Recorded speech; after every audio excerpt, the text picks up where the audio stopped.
یہ معنن اور یہ سارا کچھ ہم نے وہ پڑھ لیا تھا.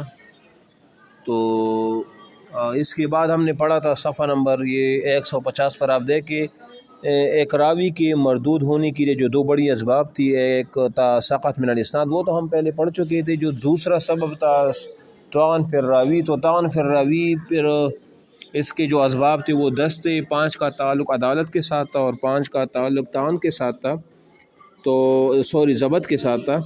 تو وہ تو ہم نے پڑھ لیا تھا. اب ہم پہلی نمبر قسم وہ پڑھ لیتے ہیں. دیکھو موضوع حدیث کون سی ہوتی ہے؟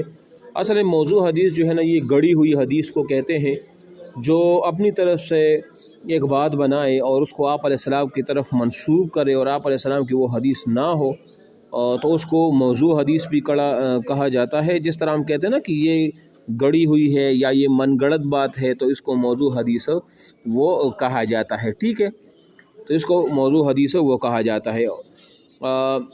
جب راوی میں طعن کا سبب رسول اللہ صلی اللہ علیہ وسلم پر جھوٹ بولنا ہو تو اس کو حدیث کو موضوع وہ کہتے ہیں. ٹھیک ہے نا.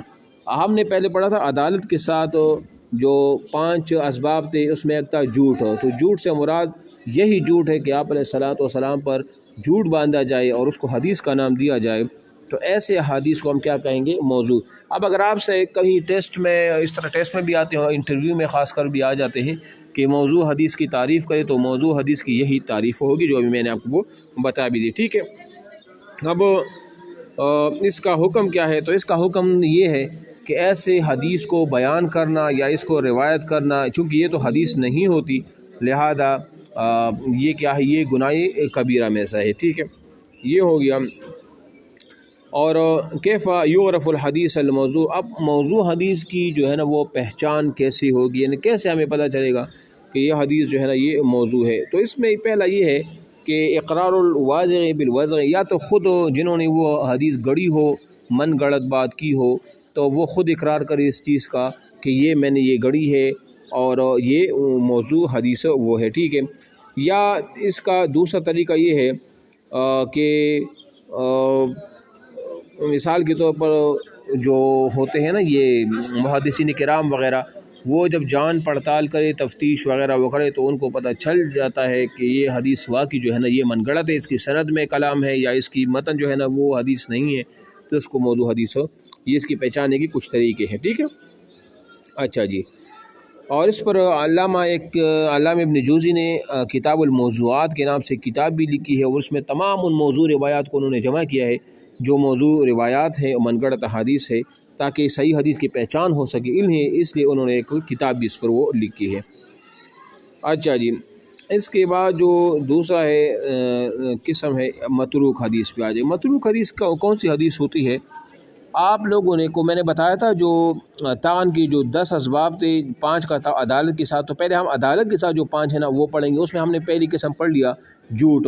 دوسرا جو سبب تھا وہ جھوٹ کی تہمت تھی. جھوٹ کی تہمت سے مراد کیا ہے؟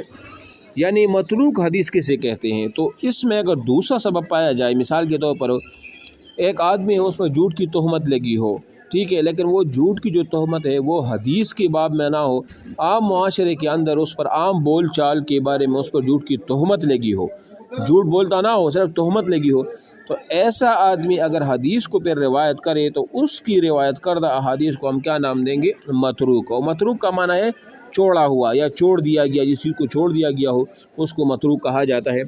تو ایسے حدیث پر بھی عمل نہیں کیا جائے گا، اور یہ مردود حدیث میں سے ہے، اس پر عمل نہیں کیا جائے گا، کیونکہ جب کسی عام بندے پر، راوی پر اس پر جھوٹ کی تہمت لگی ہو معاشرے کے اندر، وہ حدیث روایت کرے تو اس کی روایت کردہ احادیث کو پھر ہم متروک کا نام وہ دیں گے. تو یہ متروک ہو گیا. یہ میں نے آپ کو اس کا خلاصہ بھی وہ بتا دیا. اگر آپ سے بھی اس طرح تعریف پوچھے جائے تو آپ نے یہی بتانا ہے جیسے میں نے وہ بتا دیا. اب اس کے بعد جو ہے صفحہ نمبر 162 پر دیکھیں منکر احادیث کون سی ہوتی ہے. دیکھو منکر احادیث کون سی ہوتی ہے، اس کا علامہ ابن حجر نے جو تعریف کی میں آپ کو وہ بتاتا ہوں. آپ نے بالکل عبارت دیکھنی بھی نہیں، بس آپ میری اس تعریف کو آپ اپنے پاس لکھ کے اور اس کو اپنے ذہن میں رکھیں. منکر حدیث وہ ہوتی ہے کہ اگر کوئی غیر ثقہ راوی کی مخالفت کرے تو اس غیر ثقہ راوی کی اس روایت اور اس حدیث کو ہم کیا نام دیں گے؟ منکر نام دیں گے. یہ انتہائی زبردست، اور پہلے ایس میں اور لیکچرر ٹیسٹ میں یہ سوال بھی آیا تھا، ٹھیک ہے نا. تو منکر کی تعریف یہ ہے کہ اگر کوئی غیر ثقہ راوی، یعنی وہ ثقہ نہ ہو، اوتھینٹک نہ ہو، مستند راوی نہ ہو، مطلب کوئی غیر مستند راوی اگر کسی مستند راوی کی روایت کے خلاف وہ روایت کرے، بات کرے، تو اس غیر مستند یا غیر ثقہ راوی کی اس روایت کو ہم کیا نام دیں گے؟ اس کو ہم منکر نام وہ دیں گے، تو یہ بھی مردود ہے، ٹھیک ہے نا۔ یہ جو میں نے تعریف کی، یہ میں نے آپ کو بالکل سمندر کو کوزے میں وہ بند کر دیا، آپ اس کو یاد کر لیں۔ اس کے بعد آتا ہے معروف۔ معروف کے منکر کے مقابلے میں معروف ہے۔ معروف اس منکر کا جو الٹ ہوگا نا، وہ معروف حدیث بنے گا۔ کیسے؟ وہاں ہم نے کیا پڑھا منکر میں ہم نے یہ پڑھا کہ اگر کوئی غیر ثقہ راوی ثقہ کی مخالفت کرے تو وہ روایت منکر ہوگی۔ اب یہاں اس کو الٹا کرو، اگر کوئی ثقہ راوی غیر ثقہ، یعنی کوئی مستند راوی غیر مستند راوی کی خلاف حدیث کرے یا بات بیان کرے تو وہ کیا ہوگا؟ ہم اس کی روایت کردہ احادیث کو ہم کیا نام دیں گے؟ معروف نام دیں گے۔ یعنی منکر کا کیا ہے؟ یہ الٹ ہے، ٹھیک ہے نا۔ یہ بھی انتہائی آسان ہے۔ اس کے بعد شاذ اور محفوظ ہے۔ شاذ کون سی روایت کو کہا جاتا ہے اور محفوظ کون سی روایت کو کہا جاتا ہے؟ تو شاذ کا مطلب یہ ہے کہ اگر کوئی ثقہ راوی ہو، یعنی مستند راوی ہو، اور وہ اپنے سے زیادہ ثقہ یا اپنے سے زیادہ جو مستند راوی ہوتا ہے اس کی روایت کے خلاف کوئی روایت بیان کرے، کوئی حدیث بیان کرے، تو اس ثقہ راوی کے روایت کردہ حدیث کو ہم کیا نام دیں گے؟ شاذ نام دیں گے۔ اور اگر اس کو الٹا ہم کریں تو اس کا مطلب یہ ہوگا کہ اگر کوئی زیادہ ثقہ راوی یا زیادہ مستند راوی کسی ثقہ یا مستند راوی کی خلاف روایت یا حدیث بیان کرے تو اس زیادہ ثقہ اور زیادہ مستند راوی کے روایت کو ہم کیا نام دیں گے؟ محفوظ نام وہ دیں گے۔ تو یہ ہو گیا شاذ اور محفوظ، اور یہی تعریف انہوں نے تو مختلف تعریفات کی ہے، لیکن یہ جو تعریف میں نے بتا دی یہ منکر اور معروف کی اور شاذ اور اس طرح محفوظ کی، یہ وہ روایات کی، ان کی وہ تعریفات ہیں جو علامہ ابن حجر عسقلانی نے وہ کی ہے، اور انتہائی اوتھینٹک اور مستند تعریفات ہیں۔ اس کو آپ ذہن میں وہ رکھ لیں۔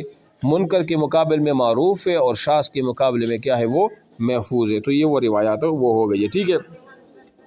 یہ اس کی نیچے مثالیں بھی دی ہیں، 12 مثالیں آپ بعد میں وہ لکھ بھی لینا۔